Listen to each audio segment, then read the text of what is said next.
Shalom familia, feliz noche para todos, que el Eterno los bendiga. Damos gracias al Eterno que nos dejó llegar a este tiempo. Estamos en el marco de la celebración de los Moedín de otoño. Ya hemos celebrado lo que es Yom Kippur, Yom Teruah, y nos dirigimos hacia Yom Kippur. Mañana, a la caída del sol, estaremos iniciando lo que es este día de ayuno. Así que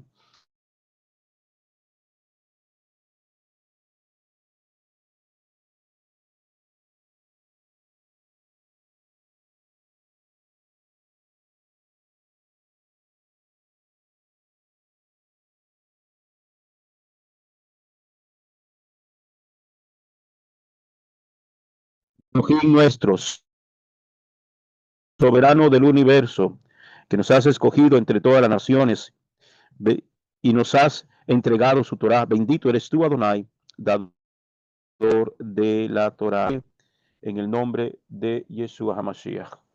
Gloria a su nombre. Bien, déjeme ver qué pasó aquí. Su nombre, gloria. Gloria a su nombre. A su nombre, gloria. Bien, si pueden ver, ¿verdad? Ok. Dígame si lo pueden ver, hermanitos allá. No sé qué pasó acá. Sí, querido. Gracias, hermanito, gracias. Bien, gloria al Eterno. Bien, Yom Kippur o Yom HaKippurim también se le conoce. Amén. Yom Kippur o Yom HaKippurim. Okay. Yom Kippur es día de santa convocación. Amén. Yom Kippur es el Moed del arrepentimiento o expiación. Es uno de los Moedín solemnes de Elohim que encontramos en el libro de Vayikra o Levíticos, como se le conoce popularmente. Libro de Vayikra, libro de Levítico. Y en el capítulo 23, vamos a leerlo ahí, capítulo 23, versículo 2, y luego leemos los versículos 26 al 32. Dice, dile a los hijos de Israel, la fiesta solemne, las fiestas solemnes, Moadín en el hebreo, de Adonai, Yuhebakei, las cuales proclamarás como convocaciones Kedoshim, convocaciones santas o santas convocaciones. Son mis citas designadas. Aquí, mano, dice mis citas designadas. Son los tiempos establecidos por Dios para encontrarse con su pueblo. Entonces, ya de ahí, de antemano, en la versión que se lean, cualquiera de las versiones que podamos leerlas, va a decir que son las fiestas de Dios, son las fiestas del Eterno, las fiestas de Adonai, las fiestas de Yahweh, como quiera que diga la versión que usted pueda leer. Entonces, ya de ahí, hermano, cuando dicen es que esas son fiestas de los judíos, están totalmente equivocados, que los judíos las celebran y cumplen con este mandamiento, es otra cosa, pero no son las fiestas de los judíos, son las fiestas del Eterno, son las fiestas establecidas, son los tiempos establecidos, designadas por Adonai. ¿Okay? Versículo 26. Y habló Adonai, Yukebaje a Moshe, diciendo, el día, el décimo día de este mes séptimo es Yom Kippur, el día décimo, el día 10 del mes séptimo. Cualquiera dirá, hermano, pero es que estamos en el octavo mes. No, eso es en el calendario gregoriano, pero en el calendario bíblico es en el mes séptimo, ¿ok? Mes séptimo. Tendrán convocación santa. Ya estamos entrando al mes 10 de octubre, ¿ok? Entonces, dice, pero en el calendario bíblico es el día 10 del séptimo mes, que es Tisri. Tendrán convocación K2, una convocación santa. Se negarán a sí mismos y traerán una ofrenda hecha por fuego a Adonai Yuhebakei. No harán ningún tipo de trabajo en ese día, porque es Yom Kippur, para hacer expiación por ustedes delante de Adonai Jehová, su Elohim. Cualquiera que no se niegue a sí mismo, o sea, que no se someta al ayuno, en ese día será cortado de su pueblo. Y cualquiera que haga cualquier tipo de trabajo en ese día, yo lo destruiré de entre su pueblo. No harán ningún tipo de trabajo. Es un decreto permanente por todas sus generaciones. Es un decreto permanente. ¿Por cuánto tiempo? Por todas sus generaciones. No importa dónde habiten. Es un decreto eterno. Entonces, para los que dicen que solamente es dentro de la nación de Israel, aquí dice, no importa dónde habiten. Si eres parte del pueblo, tenemos que cumplir con esta misbot, con este mandamiento. Será para ustedes un Shabbat. Ok, entonces aquí vemos que es un Shabbat. Se considera un Shabbatón, un Shabbat alto. Entonces, cualquiera dice, pero mañana es miércoles, sí, pero se considera un día como un día de reposo, un día de Shabbat, porque no se puede trabajar, no se puede hacer ninguna obra como un Shabbat, ¿ok? Entonces dice, será para ustedes un Shabbat de descanso completo y se negarán a sí mismos, ¿ok? Y se negarán a sí mismos, día de ayuno. Descansarán en su Shabbat desde el anochecer del noveno día del mes hasta el siguiente anochecer. Quiere decir que ya hoy, a esta hora, estamos en el noveno día del mes de Tisri. Entonces, mañana la caída del sol inicia el día 10 del séptimo mes. Por lo tanto, al anochecer de mañana, ya arrancamos con el ayuno. ¿Hasta cuándo? Hasta el anochecer del día siguiente. Entonces, desde una hora antes ya nosotros tenemos que estar listos ya para el ayuno.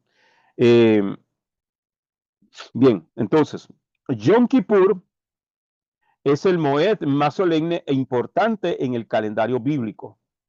Recordemos que dentro del calendario bíblico, amados hermanos y hermanas, inicia a la caída del sol, ¿verdad? Como lo dice en el libro de Bereshit, fue la tarde y la mañana un día, fue la tarde y la mañana el segundo día.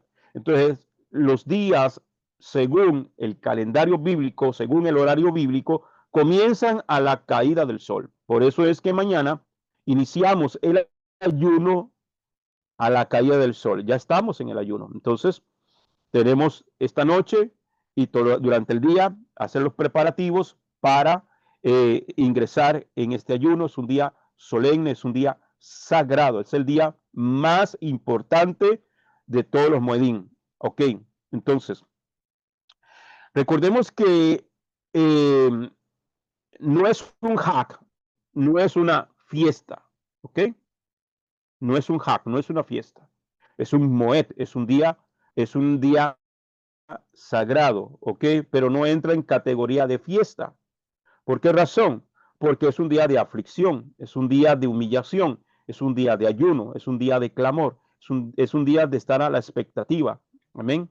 Ok, entonces, Yom Kippur es el momento más solemne e importante en el calendario bíblico, pues representa el día del juicio, cuando el sumo sacerdote y el pueblo recibían el perdón de Yahweh por los pecados cometidos en el año. Entonces, proféticamente hablando, Yom Kippur es el día del juicio.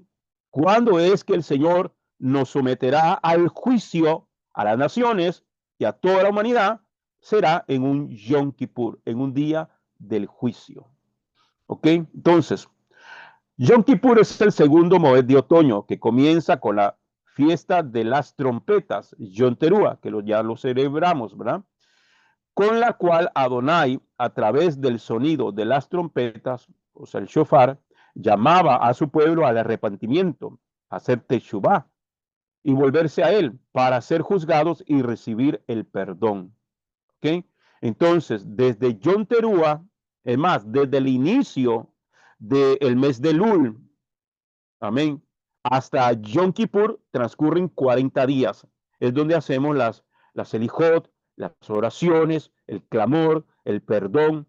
Es el día de pedir perdón. Hemos tenido 40 días para pedir perdón, no solamente al Eterno, sino para reconciliarnos con la familia, con los hermanos, con los amigos y toda aquella persona de la cual hayamos ofendido.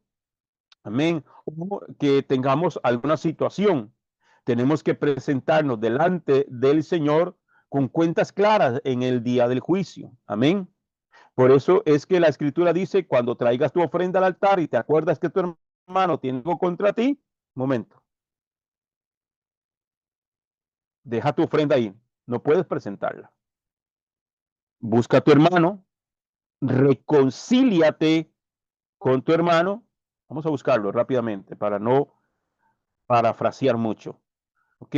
Vamos a buscarlo rápidamente. Dame un segundito.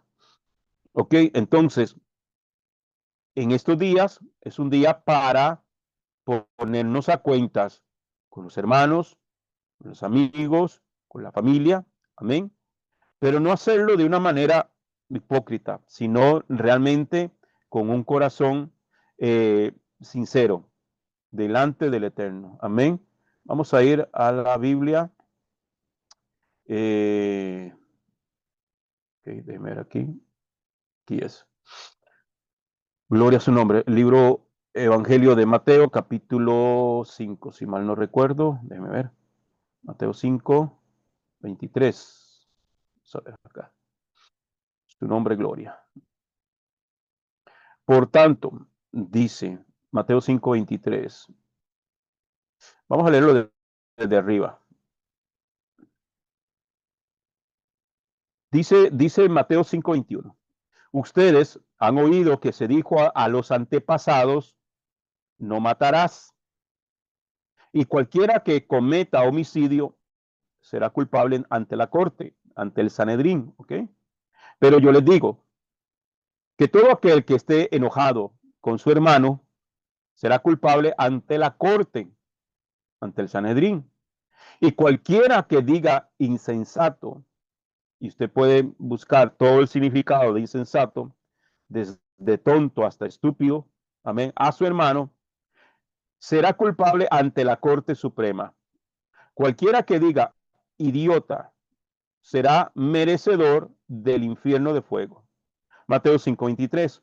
Por tanto, si estás presentando tu ofrenda en el altar y allí te acuerdas que tu hermano tiene algo contra ti, deja tu ofrenda allí, delante del altar, y ve, reconcíliate primero con tu hermano y entonces ven y presenta tu ofrenda. Entonces, mañana es un día de ofrenda al Eterno, un sacrificio. Amén.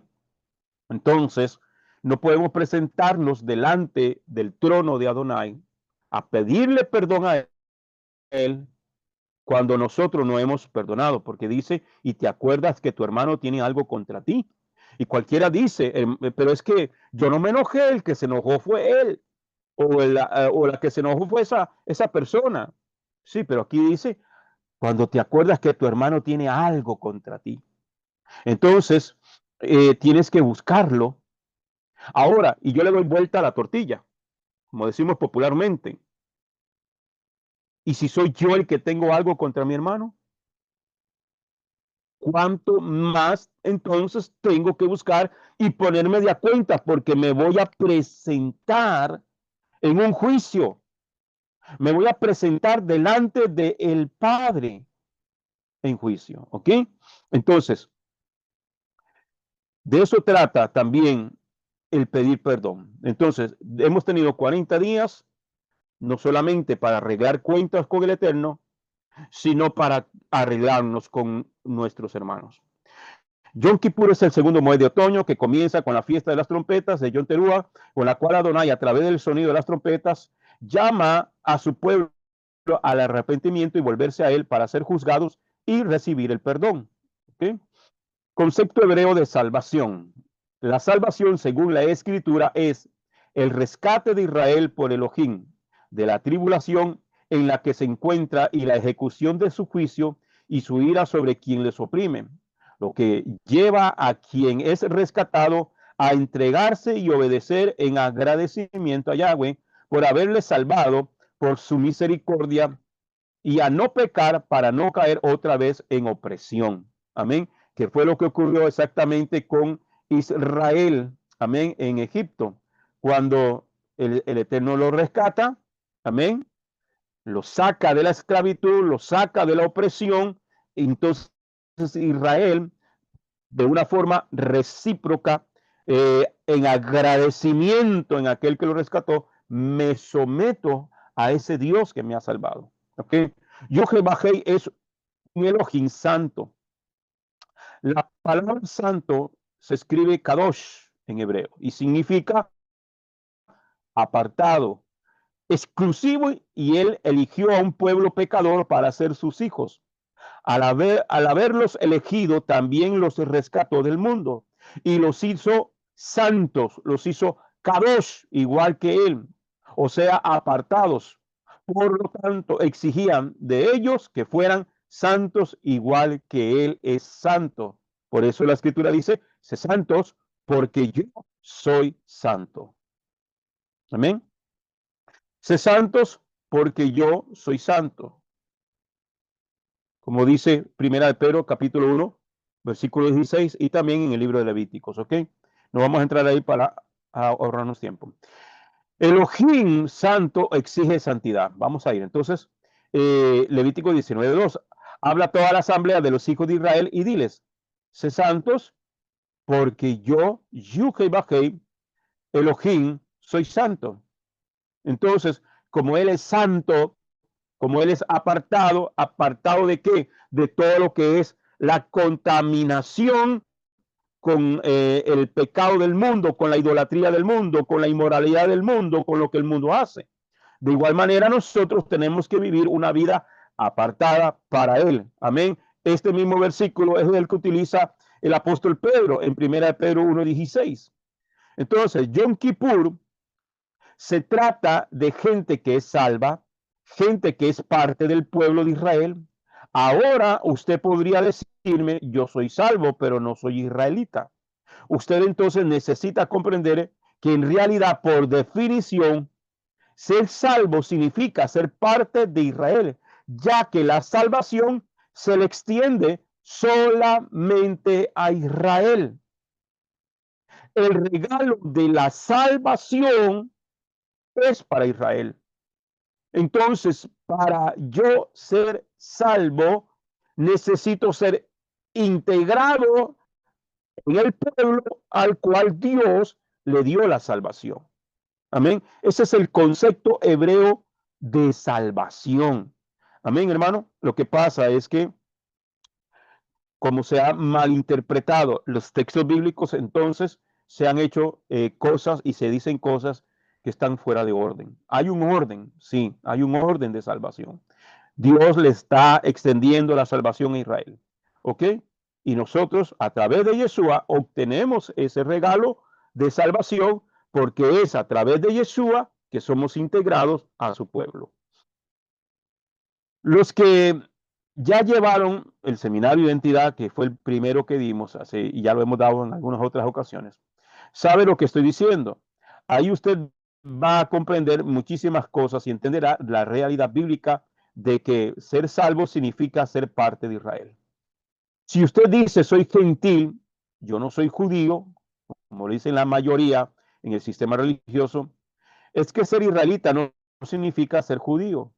No estoy diciendo que tiene que hacerse judío, pero debe ser un israelita.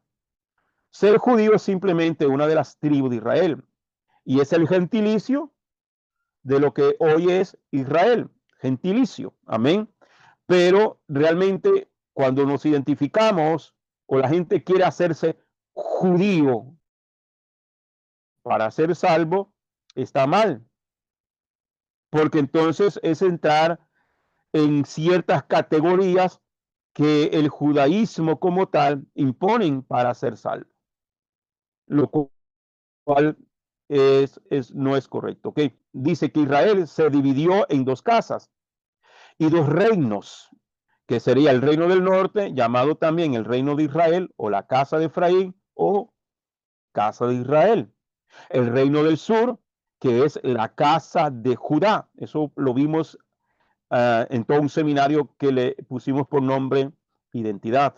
La casa de Judá son los judíos. Ellos fueron llevados cautivos a Babilonia y 70 años después regresaron. Yeshua como tal era un judío, era de la tribu de Judá.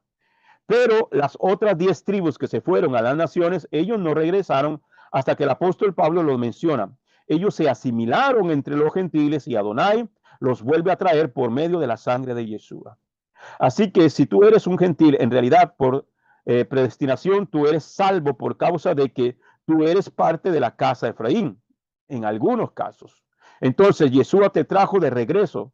Si tú quieres entender todo esto mucho más a la luz de la escritura, por favor, estudie con nosotros el seminario de identidad. Hablando solo para la gente salva, todo lo que tiene que ver con este mensaje es solo para gente que es parte del pueblo de Yahweh. Entonces, por favor, no lo saque de contexto. No se puede decir que es parte de cualquier tipo de persona antes de venir humillado a Yeshua y ser parte de Israel. No, amén. Esto aplica solo para gente salva. Ser parte de Israel es solo para gente salva. Entonces, ahí cuando entra en conflicto, que si el gentil debe guardar Shabbat, que si el gentil debe guardar las fiestas, que si el gentil, no, el gentil como tal ni siquiera puede. Para poder guardar todos los muedín y ser parte de todas las festividades, amados hermanos, hay que ser parte del pueblo. Y si yo me sigo llamando gentil, yo mismo me estaría diciendo, no, yo no soy parte del pueblo, yo no soy parte de Israel, yo no soy parte de las promesas, no, porque, pero si ya aceptamos a Yeshua en nuestro corazón, aceptamos su sacrificio en la cruz del Calvario, entonces entonces literalmente somos injertados en el pueblo. Amén. Esto es algo que a muchos todavía le cuesta entender. Ahora, ¿cómo lidiaba Elohim con el pecado de su pueblo? ¿Cómo era que él trabajaba cuando Israel pecaba? ¿Ok? Vamos a verlo. La escritura dice que él conoce nuestra condición y se acuerda de que nosotros somos polvo, que nosotros somos humanos y que la carne nos incita a pecar. La escritura dice que el corazón del hombre está inclinado siempre al mal. Entonces, a pesar de que nos exigió que fuéramos santos, Elohim sabe que nosotros tenemos una naturaleza que nos dirige a la ley del pecado, como dice la escritura. Entonces instituyó un sistema de sacrificios expiatorios por los pecados para mostrar su gracia para con nosotros.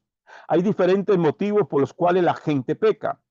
Pero antes de hablar acerca de cuáles son los motivos por los cuales la gente peca, me gustaría mencionar el pecado por definición según la escritura. Es algo que dentro del sistema religioso nunca nos lo enseñan, nunca nos lo enseñaron. ¿Qué es pecado? Entonces, en la mente de la gente en el mundo, una cosa es pecado. Para X concilio o denominación religiosa, X cosa es pecado.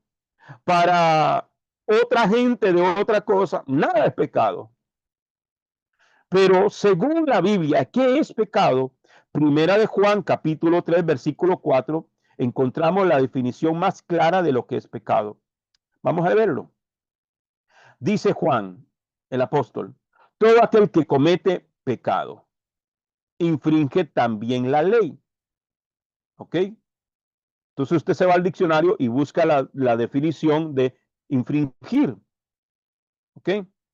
Pues el pecado es infracción de la ley.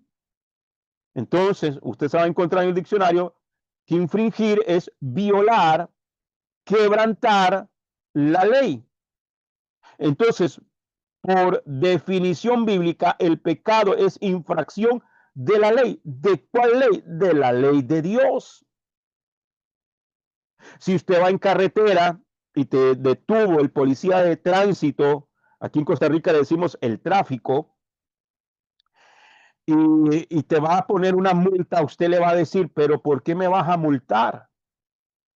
¿Por qué me vas a poner una boleta de infracción? Porque has infringido la ley eh, vial, la ley de tránsito, has violado. ¿Por qué? Porque esta carretera dice que la velocidad máxima es de 50 o 60 kilómetros y usted venía a 120 kilómetros. Has infringido la ley. Por lo tanto, eres culpable y necesitas pagar esta multa. Entonces, el pecado, según la Biblia, es infracción o la violación de la ley de Dios. Eso es pecado. Con eso en mente, podemos entender cuando la Biblia habla de pecado. Ok, entonces cuando en las páginas de la Biblia encontremos el pecador, el pecado o el inicuo, ¿verdad? O el pecado de iniquidad. ¿Qué es iniquidad? Iniquidad es una persona que no se sujeta a la ley. Eso es un inicuo, ¿ok? Entonces, el pecado es infracción de la ley. Entonces, romper los mandamientos de Yuhebajei significa pecar. Hay otro pasaje en Romanos 14:23 que dice que todo lo que no proviene de fe es pecado. Eso es verdad. Pero la Torah viene de fe. Entonces, en sí concuerda con lo que dice Primera de Juan capítulo 3 versículo 4. Todo lo que no viene de la fe. Al español la tradujeron como fe. En el hebreo es la palabra emuná, que es fe con obediencia o creer en obediencia. ¿Ok? La escritura, el apóstol Jacob o Santiago, como lo conocemos, dice que los demonios creen. Sí, hasta los demonios creen. Usted le pregunta a un borracho que si cree en Dios, sí, creo en Dios. Bueno, hasta los demonios creen. Entonces no basta con creer, no basta con definir fe con creer. Es la fe conlleva obediencia. ¿Obediencia a qué? Obediencia a la Torá. Entonces, si yo no obedezco a la Torá, no puedo decir que soy un hombre de fe. O que una hermana diga que es una mujer de fe, o que alguien diga, no, yo tengo fe en Dios. No, tienes una parte de la emuná. Yo siempre he dicho, Abraham, que es el padre de la fe o el padre de la emuná, tuvo tres ingredientes. Él nos entrega tres ingredientes de lo que es fe o de lo que es la emuná: oír, creer y obedecer. Amén. Porque dice que Abraham oyó la voz, creyó a la voz y obedeció a la voz que le dijo: sal de tu tierra y de tu parentela a la tierra que yo te mostraré. Obedeció. Entonces, no es simplemente oír. Jacob dice: no sean oidores olvidadizos. Entonces, ahí está la emuná o la fe, tiene tres ingredientes: oír, creer y obedecer. No podemos enganchar solamente, sí, yo creo, porque los demonios también creen y tiemblan, dice la escritura, dice Jacob, y creen y tiemblan, pero no obedecen. Entonces, la obediencia es importante. Entonces, cuando yo oigo y creo, pero no obedezco, estoy violando la ley de Dios. Eso es pecado. También Jacob dice: todo aquel que sabe hacer lo bueno y no lo hace, le es pecado. ¿Qué es lo bueno? El mandamiento de Dios es santo, es justo y bueno. Entonces, el que no obedece el mandamiento, amén, todo aquel que sabe hacer lo bueno y no lo hace, le es pecado. Por lo tanto, el pecado es en sí todo lo que va en contra de lo que Yahweh estableció, de lo que el Eterno estableció en su palabra. Hay diferentes motivos por los cuales la gente peca. Uno de ellos, por ejemplo, está en Efesios capítulo 2, versículos del 1 al 3, que dice: ustedes estaban muertos en sus pecados Entonces, ¿qué es pecado? ¿Qué es pecado? Violar la ley de Dios o no obedecer a la ley de Dios. Eso es pecado, ¿ok? Entonces, ustedes estaban muertos por violar la ley de Dios y actos de desobediencia. Caminaban en las sendas del Olam Hasem, del mundo presente, y obedecían al gobernador de los poderes del aire, que todavía opera en los desobedientes a la Torá. ¿Ok? Entonces, ¿qué quiere decir? Que aquel que viola la ley de Dios está otro ser que es el que gobierna en los poderes del aire. ¿Quién es ese? Satanás, Hasatán, ¿ok? Es verdad, dice el versículo 3. Todos vivimos, todos vivíamos así en un tiempo. Seguíamos las pasiones de nuestra vieja naturaleza y obedecíamos sus deseos, o sea, la carne, los deseos carnales y los de nuestros pensamientos. En nuestra condición natural estábamos en camino a la ira de Adonai Jehová, tal como todos los demás íbamos camino a una condenación. ¿Ok? Efesios 2:3. Vamos a leerlo en otra versión. Efesios capítulo 2.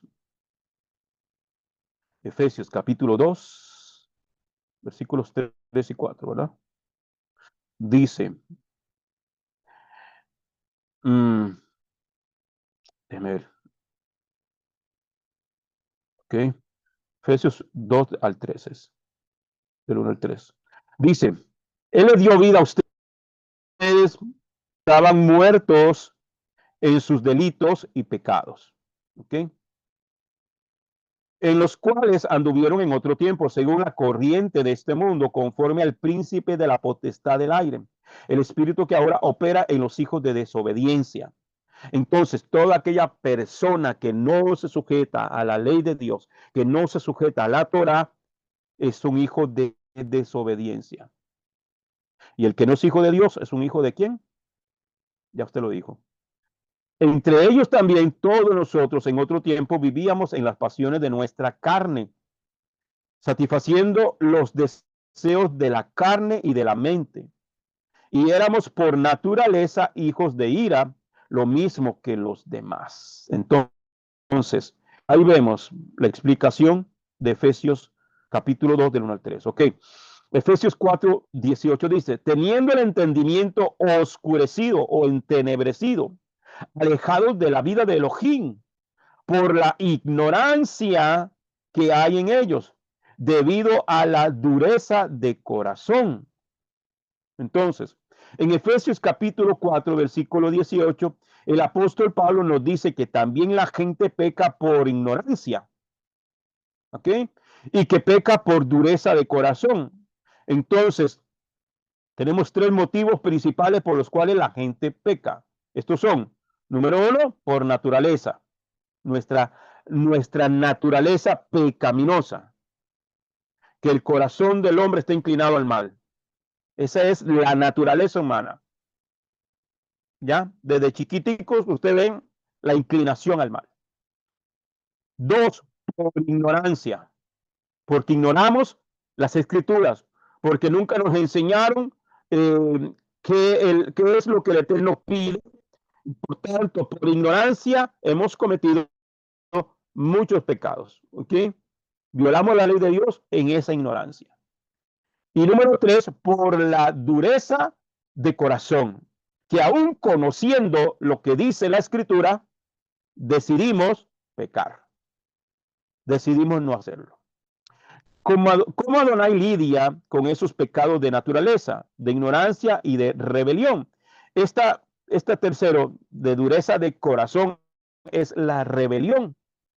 ¿Ah? Ser rebelde a la palabra. Eso es dureza de corazón. Entonces, ¿cómo Adonai lidia con esos pecados de naturaleza, de ignorancia y de rebelión, de dureza de corazón? Amén. Entonces tenemos tres categorías de pecado. Primero debemos comprender que estamos hablando en el contexto de la gente que ya es salva.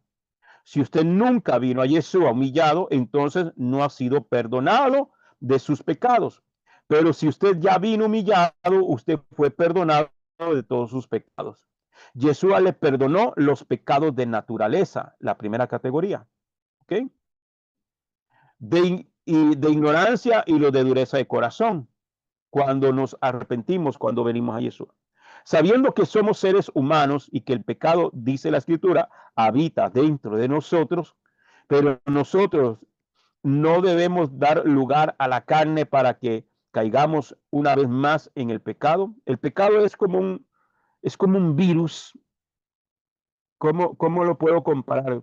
Voy a, voy a hacer una comparación que quizás para algunos va a ser un poco grotesca. Así que no se sienta ofendido o que alguien en las redes que me esté escuchando en el YouTube se pueda sentir ofendido. Pero, por ejemplo, algo grotesco es como cuando una persona tiene el virus VIH, ¿ok? Ese VIH va a estar en su organismo toda una vida. Una vez contagiado, ese organismo va a estar ahí, ese virus va a estar ahí en su organismo. ¿Puede una persona vivir o llevar una vida prácticamente normal teniendo el virus de el VIH, eh, eh, el famoso virus del SIDA? Sí, pero tiene que vivir en una condición de tomar un tratamiento por el resto de su vida. ¿Ok? Eso es uno de los más grotescos. Puede ser también una persona que tenga problemas de diabetes, de azúcar en la sangre. Puede llevar una vida normal, sí, pero tiene que estar inyectándose insulina, tiene que estar llevando un tratamiento casi que de por vida. Bueno, nosotros tenemos un virus, todos tenemos un virus dentro de nuestro organismo, que es el pecado, ¿ok? La inclinación al mal. Siempre vamos a estar batallando. Tenemos un antídoto, tenemos una medicina que tenemos que tomarla constantemente, amén, la cual es sujetarnos a la Torá del Eterno, ¿ok? Entonces, sabiendo que somos seres humanos y que el pecado, dice la Escritura, habita dentro de nosotros, pero nosotros no debemos dar lugar a la carne para que caigamos una vez más en el pecado. Sin embargo, Yahweh nos conoce y él sabe que como somos carne y somos polvo, podríamos llegar a hacer cosas equivocadas. Entonces, se instituyó este sistema de sacrificios expiatorios por este motivo. ¿Cómo entonces él hacía una categoría de los pecados y hacía al respecto? Por ejemplo, Yahweh lidiaba con el pecado de forma particular. Número uno, los pecados por naturaleza fueron quitados por la sangre del cordero de Pesach, ya que al morir y luego al circuncidarse, los israelitas pasaron de la muerte a la vida y entraron en el pacto. Según lo dice Éxodo, capítulo 12, versículos 12 al 13. Dos, los pecados por rebelión o dureza de corazón eran castigados con la ley del talión, ojo por ojo, diente por diente, según Éxodo 21, 23. Y número tres, los pecados por ignorancia o accidente eran perdonados por medio de un sacrificio expiatorio, según Levíticos 17:11. Entonces, nota importante, es esencial entender que la expiación por todos estos pecados que mencioné era una facultad exclusiva de los israelitas, dada por la gracia a todos los que guardaban su pacto. A los gentiles, cuando estaban en el mundo, no se les daba tal derecho, pero había un límite, ya que todo israelita que pecara constantemente sería cortado y dejaría de ser pueblo de Yahweh. Entonces, la expiación de todos los pecados. ¿Qué es la expiación de todos los pecados? Vamos a ver. Levíticos 4:2. Habla a los hijos de Israel y diles, si alguno peca por ignorancia contra cualquiera de los mandamientos de Yahweh sobre cosas que no se han de hacer e infringe alguno de ellos, ¿ok? Entonces aquí está hablando de esa categoría de los pecados de ignorancia. Por ignorancia. No sabía. ¿Ya? Es un pecado involuntario. ¿Okay? Yocheved continúa hablando en el capítulo 4 y el capítulo 5 de Levítico. En estos dos capítulos, Yocheved establece cómo serían las expiaciones para los pecados inadvertidos, involuntarios, entre otros. Por ejemplo, número 1, los pecados de los sacerdotes. 2, los pecados del pueblo en general. 3, los pecados de un gobernante. 4, los pecados de una persona en particular, individualmente, ¿ok? Él dice que se debe hacer en cada situación en particular. En todos los casos, el cabrito o un cordero y presentarlo ante el sacerdote. Cuando lo iban a degollar, el pecador ponía su mano sobre el animal confesando sus pecados y luego el animal era sacrificado y la sangre la untaban en el altar y el resto la derramaban en el suelo sin importar quién estuviera presentando el sacrificio.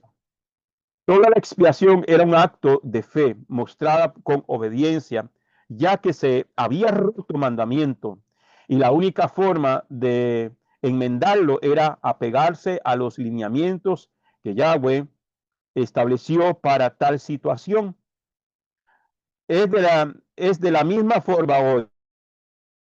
No podemos pedir perdón por los pecados que queramos, ya que es pecar, que pecar es romper un mandamiento de Elohim. Es absurdo pensar que podríamos volver a su gracia haciendo lo que queremos si es solo, si es lo que nos hizo pecar. Amén. Entonces debemos nosotros hacer cosas en obediencia. La cuestión aquí es que desobedecimos los mandamientos y por eso pecamos. Entonces, la única forma de poder quitarnos el pecado es obedecer el mandamiento que se estableció. ¿Cómo funciona la expiación? Amén. La expiación, ¿cómo funciona? Primero comprenda esto, el perdón de los pecados no quita el castigo, sino que Yocheved desvía nuestro castigo dándoselo al sacrificio expiatorio que fue ofrecido en nuestro lugar. El castigo sí sucede. Por eso cuando yo oigo decir en el sistema religioso, yo escuchaba decir, la salvación es gratis. No, señor. No, señor. Grave error. La salvación no es gratis. Tiene un precio y el precio es sangre. La única diferencia es que esa sangre que tenía que derramarse era mi sangre por mi pecado. Pero él estableció un sistema para que no fuera yo el que yo debía morir, pero él dijo, no, voy a, voy a ofrecer una salida para que el pecador pueda recibir el perdón sin que muera. Pero alguien tiene que morir en mi lugar, sí, un cordero. Un cordero va a ocupar tu lugar. Me vas a traer un cordero sin defecto, un cordero sin mancha, un cordero hermoso. Tú lo vas a traer, un cordero inocente, lo vas a presentar. Tú vas a imponer tus manos sobre ese cordero. Tú vas a confesar el pecado ante Dios, imponiendo las manos sobre ese cordero. Y tú vas a degollar ese cordero. Wow. Y la inocencia de aquel animal estaba ocupando mi lugar. Él estaba pagando el precio que yo debía de pagar, la muerte. Porque la paga del pecado es la muerte. ¿Ok? Entonces vamos entendiendo ya cómo funciona la expiación. ¿Ok? Estoy tratando de hacerlo lo más sencillo posible. Entonces, por eso yo digo, la salvación no es gratis. Nunca, nunca ha sido gratis. ¿Ok? Entonces, el sacrificio expiatorio fue ofrecido en nuestro lugar. En nuestro lugar. El castigo sí sucede.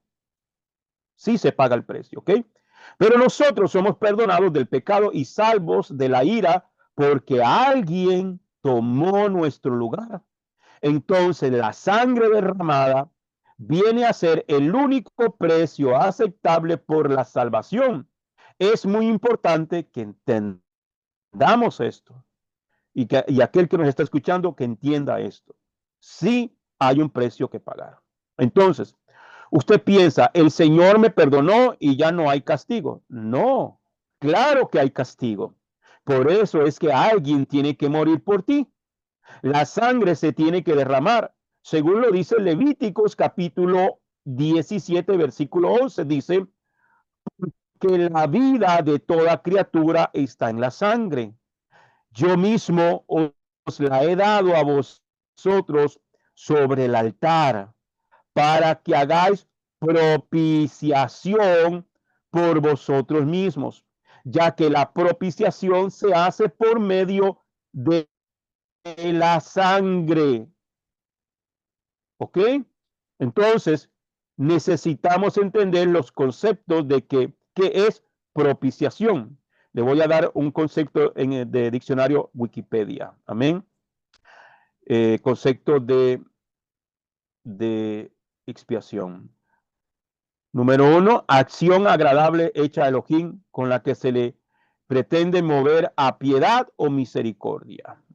2, sacrificio que se ofrecía en la ley antigua para aplacar la justicia divina y tener a Dios propicio a nuestro favor o a favor. Amén.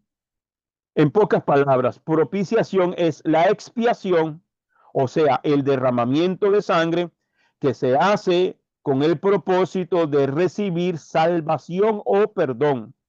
Salvación y perdón o perdón de los pecados por parte de Yuhebajé. La única manera en que el Eterno podía hacer expiación por nosotros, limpiarnos del pecado, darnos el perdón y salvación. ¿Salvación de qué? ¿De qué somos salvos nosotros? De la muerte. ¿Ok? Salvos de la muerte. Recibimos a través de la sangre del Cordero la expiación de la culpa, ¿ok? El ser perdonados, amén, y ser librados de la muerte por medio de la sangre del Cordero. Hebreos capítulo 9, versículo 22 dice, porque todo se purifica con sangre, de acuerdo con la Torah escrita. Sin derramamiento de sangre no hay perdón de pecados. Sin derramamiento de sangre no hay perdón de pecados. ¿Ok? Entonces vamos entendiendo lo que es el concepto de expiación.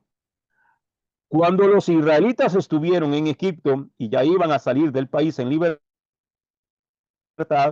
ellos mataron un cordero. Ese cordero fue propiciación de los pecados.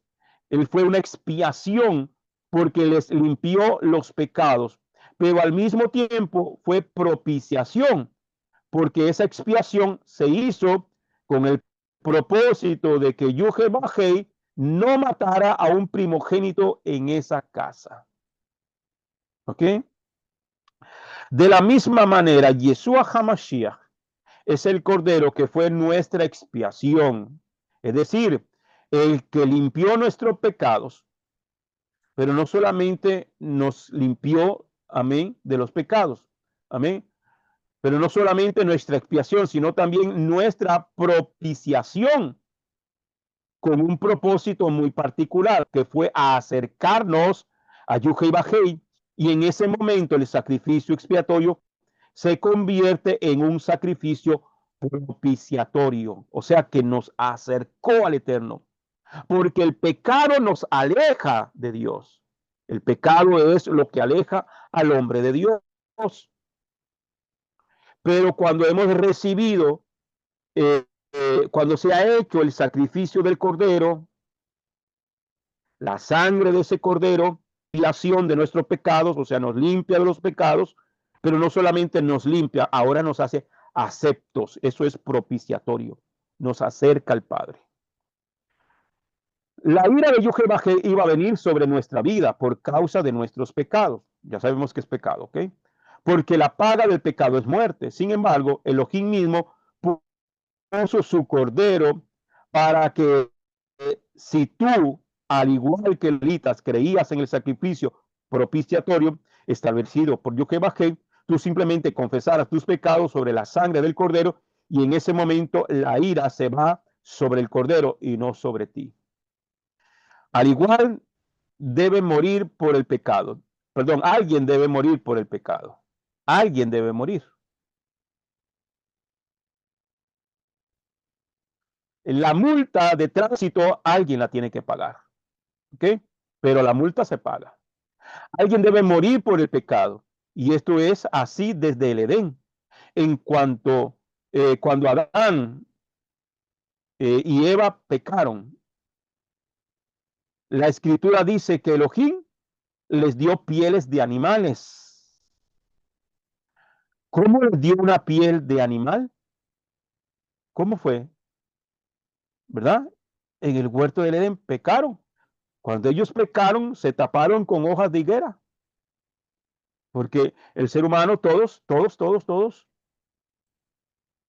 tenemos siempre la intención de tapar lo malo que hacemos.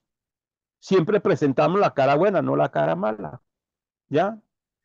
Y ellos, el ser humano siempre trata de justificarse.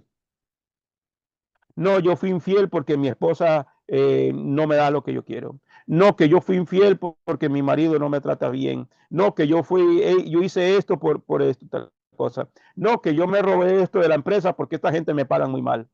Siempre hay una justificación, hoja de higuera. Siempre hay una justificación, una autojustificación. ¿Ok? Entonces, vuelvo y leo. Alguien debe morir por el pecado. Esto es así desde el Edén. Cuando Adán y Eva pecaron, la escritura dice que Elohim les dio pieles de animales. ¿Cómo les dio piel de animal? Porque Jehová iba a derramar su ira sobre ellos, pero no quiso hacerlo. Mató un animal, la sangre fue derramada y así la ira del Eterno fue aplacada. Entonces les dio las pieles de los animales. Entonces ya desde el Edén vemos un sacrificio expiatorio para cubrir nuestras iniquidades. ¿Ok? Comprende entonces que propicia es muy importante. No es cualquier cosa, es en realidad la vida de alguien por la vida de otra persona. En este caso, la vida de un justo, que es Yeshua, por todos nosotros que somos injustos. Entonces, eso fue el sacrificio original de Yeshua. Y de ahí en adelante, los sacrificios de los animales, por ejemplo, en el tiempo del Tanakh, era con el propósito de que de los que ya eran salvos, los que habían puesto la sangre del cordero en sus puertas, los que ya eran parte del pueblo escogido de Israel, ellos también tuvieron una forma para que una vez que pecaran, la ira de Jehová no cayera sobre ellos. Hoy quizás alguien diría, pero ya Yeshua vino, ya no debe haber sacrificio de animales. ¿Por qué me están diciendo que haga esto? Yo no estoy diciendo que haga sacrificio de animales. Yo quiero hablarte acerca de la obra de Yeshua. Ahora que tú ya eres parte de su... ¿Realmente deberíamos hacer sacrificio de animales? No, no debemos de hacerlos el día de hoy. Pero cuando llegue el milenio, se volverán a hacer los sacrificios de animales, porque hay diferentes tipos de sacrificios de animales. No todos tienen que ver con el pecado, ¿ok? Los de adoración se volverán a hacer, pero hoy no se hacen por motivo de que no está el templo y tampoco hay sacerdocio levítico en funciones. Los sacrificios por el pecado no se harán porque Yeshua ya los hizo, pero los de adoración sí se harán. Amén. Entonces, eso es básicamente Yeshua el intercesor. Amén. Esto lo vamos a ver mañana con la ayuda del Eterno, porque ya no quiero quitarles el tiempo eh, que nos resta, 5 minutos, amados hermanos. Así que es parte de lo que estamos enseñando hoy sobre lo que es el Yom HaKippurim o Yom Kippur, día de la expiación. Entonces ya pudimos entender un poquito de lo que es la expiación y de lo que es la propiciación. Amén. Así que yo espero, amados hermanos, que hayan podido entenderlo un poquito mejor. Espero que me hayan entendido. Si alguien tiene alguna consulta o algún comentario, familia. Y si no, pues oramos y nos vemos mañana. Mañana a la caída del sol será el tiempo del inicio del ayuno. Amén. Y por lo tanto, mañana, igual a la misma hora de hoy, eh, vamos a tener la segunda parte de este tema de Yom Kippur. Entonces, ¿para qué? Para que usted pueda hacer sus oraciones, pueda ingresar en el ayuno con tranquilidad y nos vemos mañana si el Eterno lo permite. Así que gracias a todos. Si no hay consulta, pues gracias a usted, hermano y hermana, y nos encontramos mañana. Así que sea un ayuno de mucha bendición, con mucha cabana, con mucha intención. Amén. Y mañana continuamos. Oramos entonces. Baruch atah Adonai, Eloheinu melech haolam, asher natan lanu et torato, Torah emet, behaye olam natah betujeno. Baruch atah Adonai, divrei haTorah. Bendito eres tú, Adonai, Elohim nuestro, soberano del universo, que nos has entregado su Torah, una Torah de verdad, y que ha implantado en nuestro interior la vida eterna. Bendito eres tú, Adonai, dador de la Torah. Gracias, Padre. Gracias, Eterno Rey. Pongo a cada uno de mis hermanos y mis hermanas, todos aquellos que entraremos en este ayuno en obediencia. Danos la fortaleza, danos la bendición y que podamos gozarnos y que mañana juntos en medio del ayuno podamos estar acá también para continuar con esta importante enseñanza. Gracias, Padre, en el nombre y por los méritos de la don Yeshua HaMashiach. Amén y amén. Laila, todo familia, que el Eterno me los bendiga a todos. Gracias por estar acá. Laila, Gracias, todo. Roy. Buenas Laila, noches. Shalom. Chao, Roy. Amén, amén, gracias. Shalom.